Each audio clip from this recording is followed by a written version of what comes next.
Järgmise ettekande puhul on meil lausa 2 ettekandjat. Alustab Riho Mõtlep, Tartu Ülikooli geoloogiaosakonna teadur ja jätkab Kadri-Ann Tamm Tallinna Tehnikaülikoolist, nimelt siis anorgaaniliste materjalide teaduslabori teadur. Palun.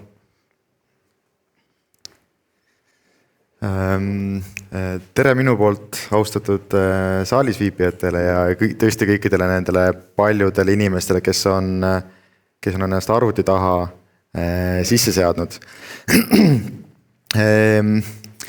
Meie tõesti, selles mõttes, et seekord on kaks ettekandjat sellele teemale.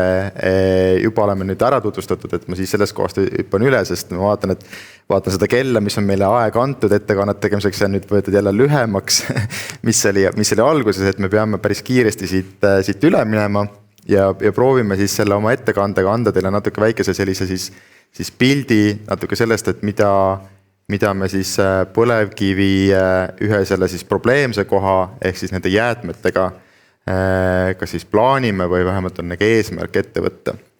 Et meie ettekande pealkiri on ettevõtja ja teadlaste seiklused põlevkivi tuhamägedel, mis võib tunduda küll natuke selline lihtne või kergemeelne pealkiri, aga see sisu või see töö ei ole ühtegi nii kerge olnud ja nii lihtne.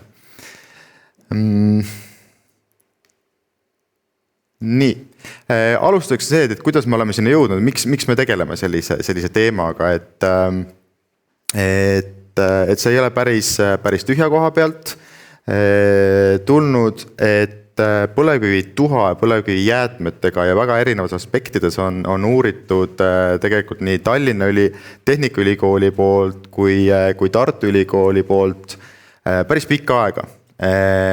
See anorgaaniliste materjalide teaduslaboratoorium, päris keerulise nimega üksus, tõesti, et seal on kunagine juht Rein Kuusik, kes on väga palju hinge andnud põlevkivi tuhale ja meie Tartu Ülikooli poolt Kalle Kirsimäe on samuti nagu meie siis selline juht ja isa selle tuhauuringute poole pealt ja nende omavaheline koostöö ja Tallinna Tehnikaülikool ja Tartu Ülikool on selles valdkonnas tegelikult teinud väga palju koostööd.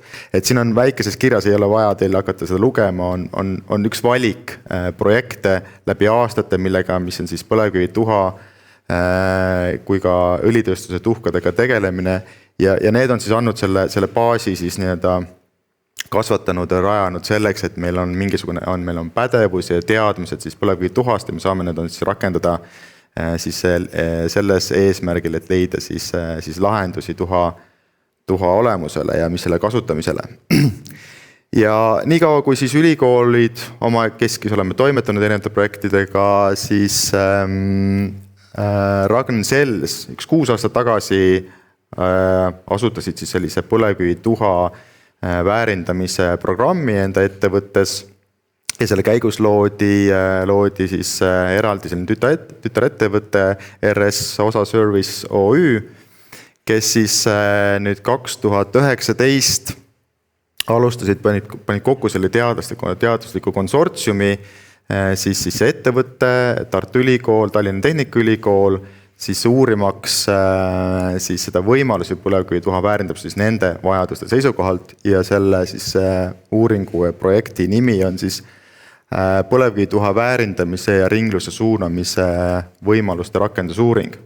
Et põhimõtteliselt selle projekti eesmärk on põlevkivi tuhast ekstraktsiooni käigus saada või põhimõtteliselt sisult kätte saada kaltsium, mida siis karboniseerides toota sadestatud kaltsiumkarbonaati ehk siis toodet, millel on maailma majanduses päris suur nõudlus. Ja seda me uurime siis nii värskest tuhast, seda, mis tuleb katledest, kui ka seda tuhka, mis on juba ladestatud aastakümnete jooksul tuha ladestustesse. Aga me ei olegi selles ettekandes praegu niivõrd nagu tutvustamas teile neid teadustulemusi.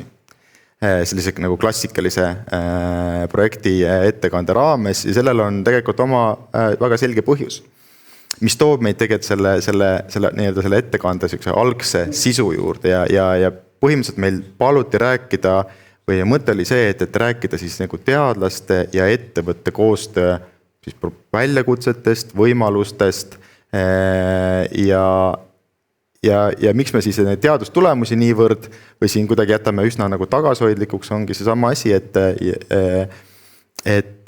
kuna me teeme seda, see projekt on eraettevõttele tehtud, eraettevõte tellib seda, siis need tulemused on vähemalt mõneks ajaks siis ju avalikkuse eest varjatud. Ja nüüd ma tulengi selle juurde, et mis on siis need nagu olnud siis need väljakutsed ja probleemid ja võib-olla võimalused teadlaste ja siis ettevõtte koostöös. Et loomulikult on need nägemused on erinevad, mida üks pool või teine pool näeb, et ma tegin ühe internetist leitud, no ma oskan seda siin nüüd keerata, üks mugandus ühest joonisest, kus koos on välja toodud seda, mida ettevõte loodab või soovib ja mida siis teadlased. Selge on see, et ettevõtte jaoks on olemas kiirus, nad on väga palju tulemustele pühendatud. Sellepärast ma panin ka selle tulemuse siia ülespoole, see keskpoole, kuhu me soovime siis nii-öelda kokku jõuda. Ettevõtte jaoks on tulemus, see peab olema kiire, see peab olema, ta on väga eesmärgile suunatud, eks ju, nad tahavad kiireid lahendusi, nad tahavad lihtsaid ja odavaid lahendusi. Teadlased vastupidi, see alumine kaar on siin, et teadlaste jaoks on see, et meil oleks stabiilne rahastus. Meil oleks, et need tulemusi mida soovitakse, need oleksid teostatavad vähemalt ja ei läheks ulmevaldkonda, eks ju.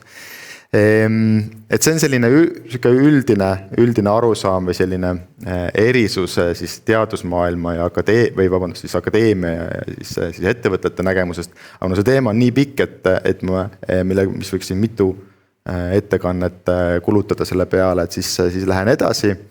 Ja meie projekti ja meie konkreetse koostöö raames, mis on siis nagu nende väljakutsed olnud, on tegelikult sama rahastus. See on väga paljude asjade alus, eks ju.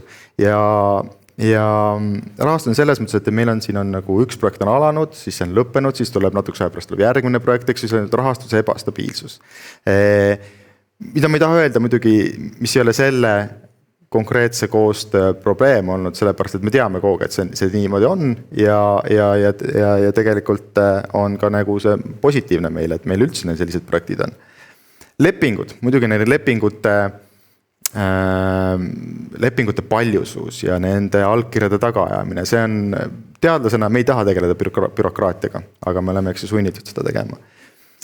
Nüüd on väga oluline asi on tulemuste avalikustamine versus siis konfidentsiaalsus. See on selline väljakutse, sellepärast, et kui me teeme, teadlast hinnatakse selle järgi, kuidas ta publitseerib ja kui palju ta nii-öelda nagu välja paistab ja oma teadust teeb. Aga kui sa teed tööd, sellist tööd eraettevõtlusele, kus kohas sul tulemused on konfidentsiaalsed, siis sa ei paista välja seda kui teadlane.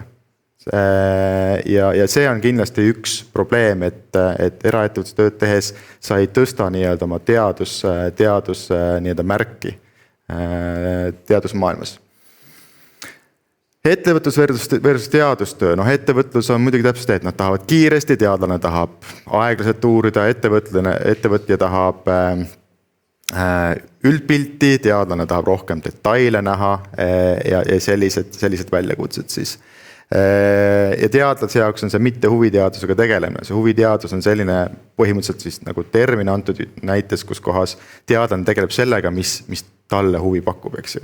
Ja ta ei taha, ja ettevõtlusega koostöös on hästi kindlad piirid, millega sa teha saad. Et see ei ole teadlase seisukohast tegelikult üldse vähe tähtis, selline nagu väljakutse. Edasi. Need olid siis nagu sellised hästi kiired ülevaadet siis nagu nendest väljakutsete poole pealt, aga mis on siis need edukohad või võimalused, mis see head sellised koostööprojekti annavad, ongi see sama koostöö, ehk siis ja koostöö läheb kokku selle järgmise punktiga töötavad tehnoloogiad või teadmiste siire, ehk siis on see, et kui teadlane midagi oma ette nokitseb, siis ettevõttega või sellise koostöö raames on tegelikult on see kõige reaalsem võimalus, kuidas sinu välja mõeldud või sinu arendatud asi jõuab ka tegelikult edasi reaalsesse maailma. Ja see on kindlasti see, mis on üks motiveeriv osa. Patendid tihtipeale sellega ei pruugi, aga oleneb projektist, võivad kaasneda patendid, antud projektiga kaasnevad, mis on siis nii-öelda tööstustehnoloogia patent on üks hea asi, mida teadlane saab näidata, et ta vähemalt kuskil oma teadustöös on midagi kasulikku teinud. Kaitstud diplomitööd, antud projekti juures ei ole see väga selles mõttes täpselt, et andmed on konfidentsiaalsed, võib-olla mingi aeg võib-olla saab neid asju ka avaldada. Kliimaneutraalne tööstus ja ringmajanduse võimalused. See nüüd on antud projekti juures väga oluline, sellepärast, et see projekt võtab jäätme ja üritab seda jäädet väärindada ja teha sellest mingisugust kasulikku produkti, mis on siis nii-öelda ringmajanduse selline kontseptsiooni kõige selgem esitus.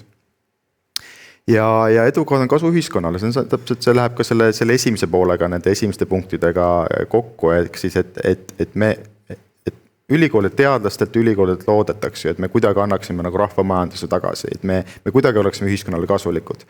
Ja sellist projekti, näiteks antud projekti tehes, me loodame seda, et me ei tea, kuhu see välja viib, aga me loodame, et me vähemalt anname mingisuguse oma tööga lõpuks mingisuguse positiivse tõuke kas siis ka majandusse, ka keskkonda, ehk kuna me kasutame ära jäätmeid ja vähendame sellega jäätmeteket. Et need oleksid sellised siis mõningad edukohad. Selline slaid, miks me seda siis teeme, mida me teeme, et see läheb selle eelmise slaidiga väga palju kokku, on see sama asi, et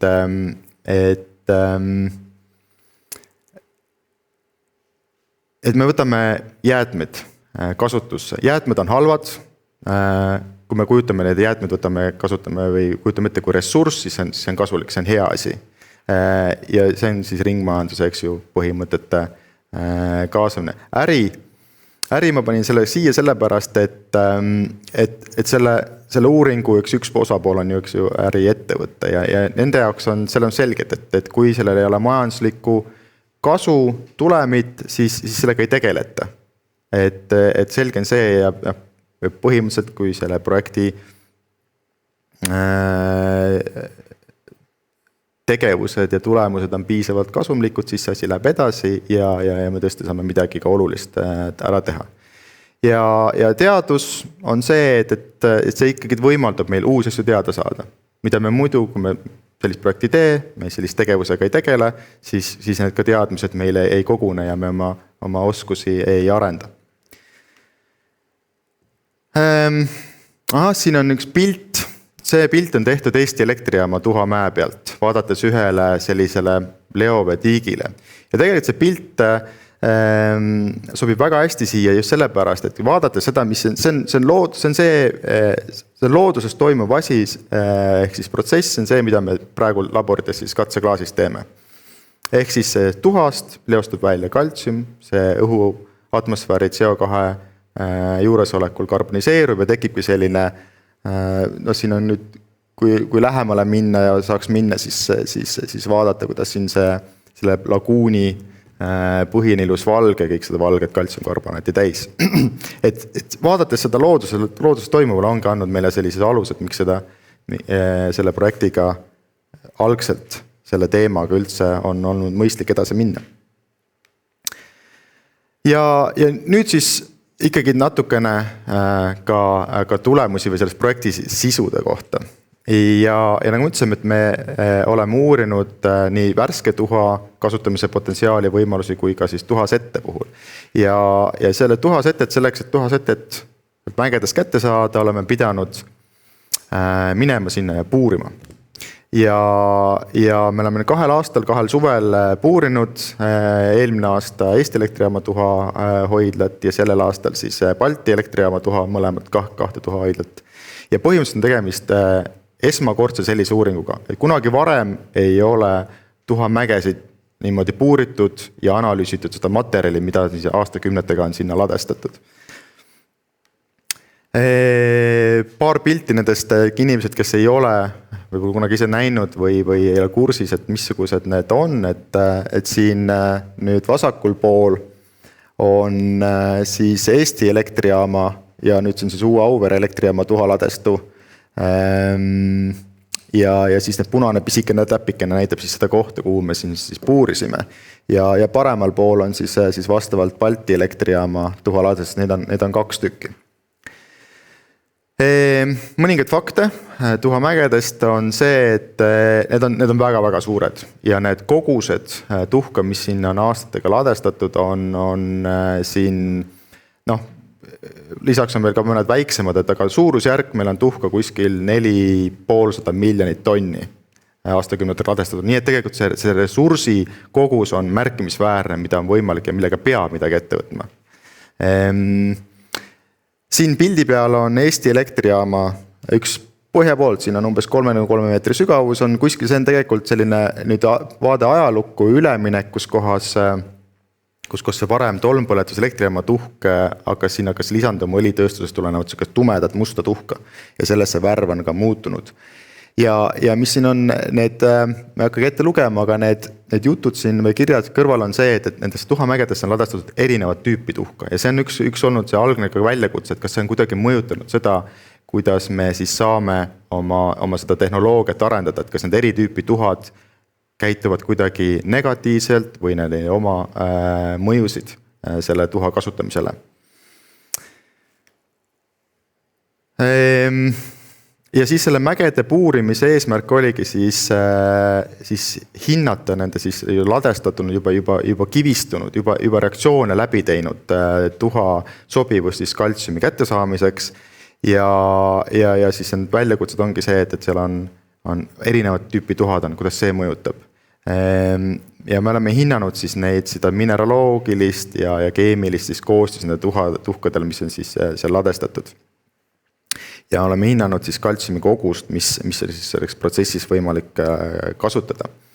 Ja siin on üks slaid ja siin on Kristjan Leben just alles hiljuti taitsanud doktoritööga ka näitas seda, et kui varasemalt me kujutasime ette, et arvestades, mis tuhaga laboris toimub, paneme talle vee otsa, ta hakkab karboniseeruma. Ja kui me kujutame ette, et tuhk karboniseerub ära, siis see tegelikult selle tehnoloogia kasutusele võtuks oleks see kasutu. Me ei saaks seda kasutada. Aga nagu siin graafika näitab ka, see on karbonaatide hulk, siis ülevalt siis pinnalt kuni alla põhja välja, mäe põhja välja ja näeb, et karboniseerumus tegelikult ei toimu või see kirjutatakse hilisemate protsesside käigus üle. Et see on andnud meile selle uskumuse, et meil on tuhka mõistlik ja saame kasutada selle projekti nii-öelda materjalina. Ja siin on väga sarnased tulpdiagrammid nüüd sellest siis mäe koostise kohta. Ja siin ma olen grupeerinud siis siin Eesti põlevkivi ja siis on üks koht Balti elektrijaama tuhahoidlast ja need on nüüd kõik need mineraalsed faasid, mis sisaldavad kaltsiumi ja need on need reaktiivsed faasid, mida me põhimõtteliselt kasutades erinevaid tehnoloogiaid, mida saaksime üles lahustada ja kus me kaltsiumi saaksime kätte. Ja siin kõrval väga sarnane pilt ja me nägime, et see on kuskil 60 ja 80%, eks kogu sellest materjalist, on suur kogus. Ja siin on arvutatud välja kaltsiumi osakaal siis nendes faasides ja see on siis jääb sinna selline 20 ja 30% vahele. Nii et me saaksime 20-30% kaltsiumit istub nendes tuhamägedes, mida me teatud erinevate tehnoloogiate puhul põhimõtteliselt maksimaalselt saaksime kätte. Ma ei hakka teile näitama siin, et palju me reaalselt kätte saame, see ongi selle projekti nii-öelda sisuline töö. Ja kusjuures siin halvast on küll näha väga väike, aga see nüüd on värskes tuhas ja erinevat tüüpi värskes tuhas on samamoodi kuni 30%. Nii et nad on, kokkuvõtteks tahaksin öelda seda, et need tuhad on üsna võrreldavad, värske tuhaga need on kasutatavad, need variatsioonid ei ole nii suured, ehk siis tegelikult kogu mägi, kogu ladestud oleksid potentsiaalselt kasutuskõlblikud. Nii, aga nüüd ma annan oma järje, mida ma olen päris pikalt läinud, annan edasi Kadrianale, kes siis räägib rohkem siis selle tootmise, selle produkti saamisest. Aplaus. Et tere siis minu poolt, et aitäh Tartu Ülikool, et siis esindan Tallinna Tehnikaülikooli ja Et nüüd oligi, et Mare ka ütles, et see on nagu väga selge, et kui väärtuslik on põlevkivi, aga mina tahaks öelda, et sama väärtuslik või võib-olla, tegelikult ma ütleks, et võib-olla väärtuslikum on, aga kindlasti, et on väärtuslik ka põlevkivi tuhk. Ja siit tuleb ka näiteks see sama, et miks me üldse, miks me teeme seda, mida me teeme. Et mina olen küll näinud aastatega, et mida rohkem me sellist teadustööd teeme, et see põlevkivi tuhk saab lisaväärtust ja see motiveerib meid ka oma tööd edasi tegema. Riho juba mainis, et üks siis selline oluline asi on tõesti see, et põlevkivi tuhk vesikeskkonnas seob CO2 ja meie siis tulemus on näidanud, et see on, et rohkem siis kui 200 kilogrammi CO2 on võimalik siis siduda 1 tonni tuha kohta. Ja see on nüüd siis nagu vesikeskkonnas. Ja see on nagu üks positiivne pool. Teine väärtus on see, et mis see seob seda CO2? Peamine on veel kaltsium ja seda me kaltsium nagu ongi, et miks me seda puurimistööd just tegime, et näha, et kui palju või kui suur on see potentsiaal seda kaltsiumit siis seal kätte saada, et seda siduda CO2. Ja kui me nüüd selle kaltsiumi ja CO2 omavahel kokku viime, saame me siis produkti kaltsiumkarbonaat. Et ta võiks nagu ka niisama olla, ehk nagu tore, et on, aga sama nagu meie oleme ikkagi sinna edasi liikunud, anda sellele veel suurem väärtus, et võtta seda kui eraldi toode. Ja kui te nüüd näete seda terminit või lühendit, et on PCC, et see tuleb siis, eesti keele tõlge on, ta ongi sadestatud kaltsiumkarbonaat, inglise keeles on siis precipitated calcium carbonate. Ja ka mis siis nüüd üks asi on see, et ma just nagu rõhutasin ka, et jah, et see on vesikeskkonnas. Aga kuna põlevkivi tuhk sisaldab ka sekundaarseid silikaate, et mis siis nagu vesikeskkonnast ei leostu ja see kaltsium jääb sinna kui justkui kinni. Ja oleme siis ka ise tõestanud, üks potentsiaalsemaid võimalusi on kasutada ammooniumsolvente selleks, et tõsta siis kaltsiumi ekstraheerimise efektiivsust. Aga sellega kaasneb ka see, et miks see põlevkivi tuhk on nagu väärtuslik, et üks asi on jah see, et meil on seal kaltsium, mis seob seda CO2, aga teine asi on see, et ta sisaldab ka teisi väärtuslikke mineraale ja mis suunas me siis nagu ka liigume, et kui me nüüd selle kaltsiumi sealt niimoodi teest ära võtame, et siis me saame jahile minna ka teistele elementidele. Ja miks me siis selles projektis, miks see projekt nii mahukas oli, et kindlasti on ka see, et kui juba see põlevkivi ise on nii keeruline, siis ka põlevkivi tuhk on keeruline ja kui meil on neid tehnoloogiaid nii palju, siis ka kõik see mõjutab põlevkivi tuhka ise. Ja veel eriti see, et me tegelikult ei tea, mida see mägi endast sisaldab ja need esmased tulemused siis nagu annavad meile selgega pildi, et jah, meil on ka mõttekas nende tuhkadega tegeleda. Ja millele me tegelikult antud siis projektis keskendusime oli see, et me ikkagi tahtsime seda lõpp-produkti kaltsiumkarbonaati ja on mitmed parameetrid, mis seda mõjutavad ja ongi see, et üks asi on see, et me saaksime võimalikult palju kaltsiumi algsest põlevkivituhast kätte, ja teine on see, et me saaks seda selektiivselt. Siis sellised asjad ka veel. Igaks juhuks ka see, et räägin siin kaltsiumi ekstraheerimisest ja karboniseerimisest, selline väikene fotosimulatsioon, et mis see protsess endast kujutab, et jah, me paneme siis põlevkivi tuha solvendiga kokku, toimub ekstraheerimine.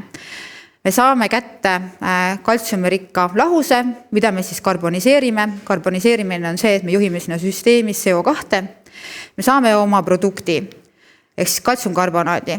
Produkti me siis kuivatame, peseme ja pakendame.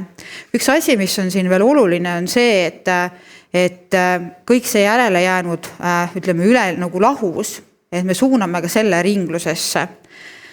Et seda juba ka nagu ühesõnaga labori baasil mõeldes ette, et kui oluline see ka juba tööstuses on. ja lihtsalt ongi lihtne kirjeldus, et kui meil on kaltsiumi ekstraheerimine ja viime kokku siis tuha ja solvendi, saame oma kaltsiumirikka lahuse, me karboniseerime, saades siis olulise produkti kaltsiumkarbonaadi, aga see niinimetatud kaltsiumivaene lahus, siis selle me regenereerime. Viime uuesti tuhaga kokku, eraldame oma kaltsiumirikka lahuse, karboniseerimise ja see protsess siis kestab edasi. Ja jättasin kindlasti ka mainimata, et ekstraheerimisel järele jäänud siis tahkejääde, et ka see on nagu omaette väärtus, et see ongi nüüd see koht, kuhu me läheme teistele elementidele, siis hakkame siis nagu tähelepanu pöörama. Natukene ka siis produktist, et kaltsiumkarbonaat, sadestatud kaltsiumkarbonaat, et see on nii nagu igal tootel on tegelikult oma kvaliteedi näitajad, et mida siis meie nagu siin jälgisime, et üks oli kindlasti on osakese suurus ja kasutades siis ammooniumkloriidi solvendina me saime osakese suuruseks keskmiselt üle 10 mikromeetri. Ja miks osakese suurus üldse oluline on, et see on just see, et kus me näiteks seda kaltsiumkarbonaati edasi hakkame kasutama, et millisesse toodetesse, et meie siis ettevõtte hea projektijuht ütles ka, et seda võid alates siis aknaraamidesse või seinavärvidesse, et see kõik tegelikult mõjutab, või see ongi see, et millist karbonaati me nagu toodaks. Võrdlusena siia siis ammooniumatsetaadiga, ammooniumatsetaati kasutades solvendina saime me ikkagi mitme kord nagu ühesõnaga väiksemad osakese suurused, et 2,5 mikromeetrit oli keskmine osakese suurus, mis on siis ilmselgelt, et erineb, et nüüd tulebki see, et millist suurust tahad, millist solventi kasutad. Üks oluline näitaja on kindlasti ka puhtus ja meie katsetest siis tuli välja, et peamine ebapuhtuse andja on just väävel, mis jääb sinna produkti. Ja veel üks oluline asi on siis kaltsiumkarbonaadi või PCC puhul on morfoloogia. Ammoonium siis solventide kasutamisel domineerib sfääriline siis vateriit, kuid atsetaadi lahuse puhul oli see, et on segatud ka siis romboötrilise kaltsiidiga. Ka siis nagu kokkuvõtlikult, et mis me siin oma laboris siis nüüd oleme teinud, et mis on siis nagu võtaks need nagu kokku. Et üks asi ongi see, et jah, kui me teame, et põlevkivi tuhk seob CO2, siis, aga kui me tahame sellest teha produkte, siis on ülioluline jälgida seda kõige esimest etappi, ehk siis kaltsiumi ekstraheerimist ja samuti ka teiste siis lisandelementide liikumist.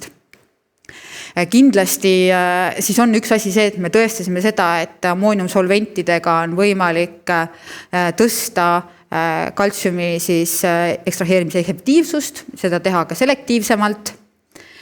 Ning see kõik omakorda muidugi mõjutab kogu seda kaltsiumkarbonaadi tootmise nagu, ütleme siis, efektiivsust või protsessi üleüldse. Nii nagu ma enne ütlesin, siis jätnud me hooleta ka kõik jäägid, et ongi see, et kui me kasutame seda põlevkivi tuhka, kus see kaltsium tuleb, ehk nagu näha, me kasutasime ära kõik lubja, portlandiidi ja ka larniidi, aga et kaltsium jäi veel kaltsiidi ja anhüdriidi kujul, kui ta on nüüd seal jäätmes, et mis me nüüd siis sellega edasi saame teha. Siis jah, võib ühe siis selle nagu veel tuua, et antud nende katsete või parameetrite puhul me siis tõestasime, et on võimalik ühest tonnist tuhast rohkem kui 100 kilogrammi PCC toota. Et usun, et see on kindlasti väga oluline näitaja ka. Ning ei saa, et siin on ka just ongi see, et jah, me oleme nüüd selle siin laboris ära teinud ja et miks on nendele teadlastele oluline just ongi see ettevõtte pool, et see on see üks koht, mis siis aitab tõesti nagu reaalsusesse viia, aitab seda nagu rakendada, et meie siis partner Ragn-Sells, et nemad on just seda meil võimaldanud. Ja kahjuks küll jah, et Alar Salust ise ei saanud täna siin olla, et esitada oma tulemusi, aga et usun, et teil on võimalik järel vaadata seda tööd, mis nad on teinud siis COP-konverentsil 4 erineval laval. Küll on siis väikene video. Loodan, et see läheb ka siis tööle teile kõigile nägemiseks. 22 million tons of calcium carbonate is mined worldwide. So we could buy the simplest everyday items, from food products to paints. Unfortunately, the mining and producing of precipitated calcium carbonate is resulting in a huge amount of greenhouse gas emissions.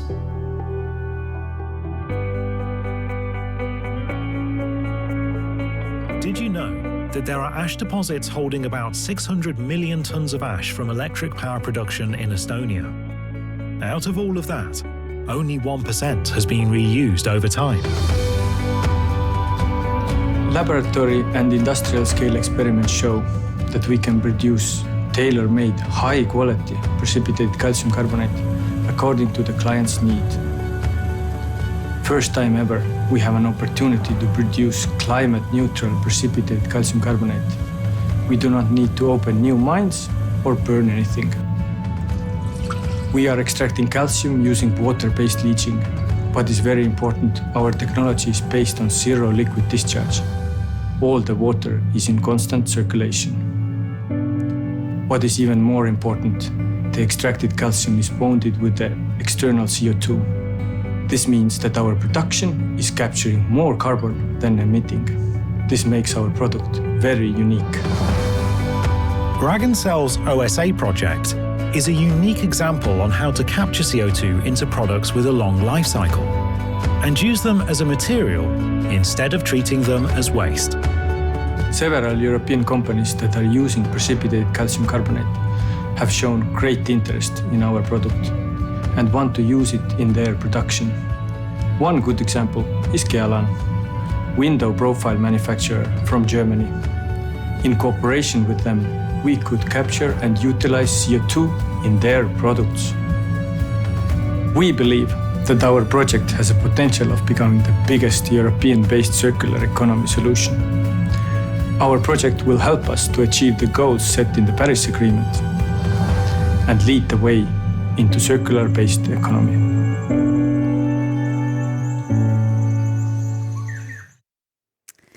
Aga ma näen, et aeg on niimoodi hästi on meie kasuks, et nii nagu ka Andres ütles, et mis edasi, et kuidas jätkame, et meie kindlasti jätkame ka oma seikluse radadel, aga me saame aru, et me ei ole olümpial, et meil ei ole vaja tagada kiirust, kõrgust ja kaugust, et pigem me teeme küll kiired, aga teadlikud sammud ja ei saa jätta tänamata häid inimesi. Kõik. Suur tänu, eriti viimase või siis õigemini eelviimase slaidi peal sõna teadlikud oli ilmselt see, mida me kõik peaksime kõrva taha panema. Aga meil on chatis küll vastuseid, aga küsimusi teie ettekande osas ei ole, sellepärast küsin ise ühe küsimuse, et kui see konverentsi avasõnade käigus käis läbi ka selline sõna või ma ei tea, termin on võib-olla palju öelda nagu põksit, et kas see tehnoloogia, need uuringud, mida te teete ettevõtjaga koos, kas see on põksiti kindel selles kontekstis, et põlevkivi tuhka tundub olema palju, sõltumata sellest, mis põlevkivi tööstuse edasised arengud on, tuhaladestuid saaks ju ikka kasutada. Just, et sa ise küsid, ise vastad, et meie näeme küll seda, et see ongi see eesmärk, et muidugi me loodame parimat kõigile Eesti ettevõtetele, kes on seotud põlevkiviga ja mina nagu ühesõnaga, et minu soov oleks see, et selline termin kui põlevkivi ei kaoks ära ja ta ei satuks sellisesse pahategelase rolli, nagu meil on siin aastakümneid on fosforiit, et see tuleb hoida nagu jõus, et nagu näha, et põlevkivi ise on väärtuslik ja temaga jäätmed on väärtuslikud, et lihtsalt nagu tegeleme nende materjalidega siis teadlikumalt. siin on üks küsimus ka saalis. Andres Siirde, palun. Mikrofoni peal. Aitäh, see on nii optimistliku selle ettekande eest, et tõesti kohe tore oli kuulda. Aga ma tahan just küsida, et see eelviimas slaid, kus oli, et ei ole nagu olümpiale, kus peate nagu aega võtma. Te teete ju seda tegelikult ärileping või ettevõtlusleping, aga ettevõtted ju panevad selle aja peale, et te peate nagu, kas teil on nii hea partner, kes laseb teil? Mul on ka nagu heatahtlik asendus, et teil saate seda aega valida.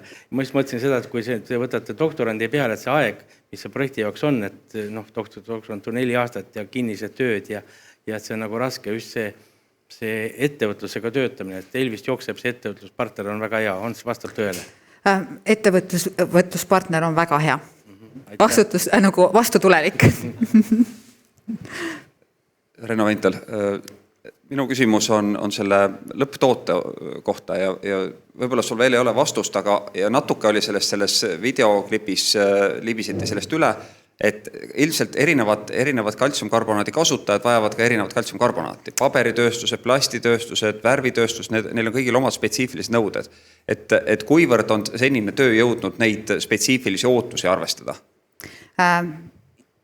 Väga õige ja seda, mida ma mainisingi, et jah, igal ongi ettevõttel on oma ootus sellele kaltsiumkarbonaadile ja seda me olemegi siia seda me olemegi taga ajanud ja seda me oleme ka taganud. Nii et, aga need on patentides kõik kinni praegu. Aitäh. Kui rohkem ei ole, suur tänu. Aitäh.